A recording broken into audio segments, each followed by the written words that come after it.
Hi అండి. పిల్లలందరికీ నచ్చేలా ఈవినింగ్ స్నాక్స్ కోసం మొక్కజొన్న టిక్కీలు ప్రిపేర్ చేద్దాం ఈరోజు. మొక్కజొన్నని తీసుకొని వీడియోలో చూపిస్తున్న విధంగా ఇలా కట్ చేసుకోవాలి. కట్ చేసుకున్న మొక్కజొన్నల్ని మిక్సీ జార్లోకి తీసుకొని కొంచెం కోర్స్గా గ్రైండ్ చేసుకుందాం. మరీ మెత్తగా మిక్సీ పట్టుకోకూడదు. ఈ మిశ్రమాన్ని మిక్సింగ్ బౌల్లోకి తీసుకుందాం. చూడండి ఎలా ఉందో, ఇలా బరకగా ఉండాలి. ఇందులోకి 4 రెబ్బల కరివేపాకు, కొంచెం కొత్తిమీర, అలాగే కొంచెం అల్లం వెల్లుల్లి పేస్ట్ వేసుకుందాం. టేస్ట్ చాలా బాగుంటుంది. సన్నగా తరిగిన పచ్చిమిర్చి, అలాగే ఒక చిన్న సైజు ఉల్లిపాయని కట్ చేసుకొని ఇలా వేసుకుందాం.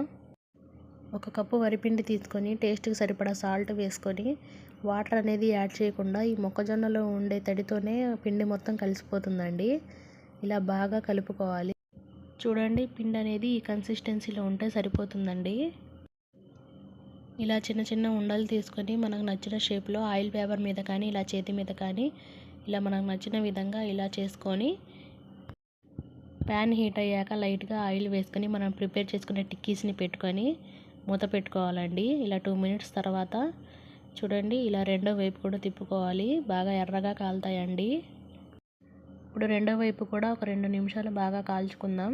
ఇప్పుడు చూడండి, బాగా కాలిపోయాయి. సర్వింగ్ ప్లేట్లోకి తీసేసుకుందాం. దీనికి ఆయిల్ కూడా ఎక్కువగా పట్టదండి. పిల్లలకి టమాటా కెచప్తో ఇస్తే బాగా ఎంజాయ్ చేస్తారు. మీరు కూడా ఒకసారి ట్రై చేయండి.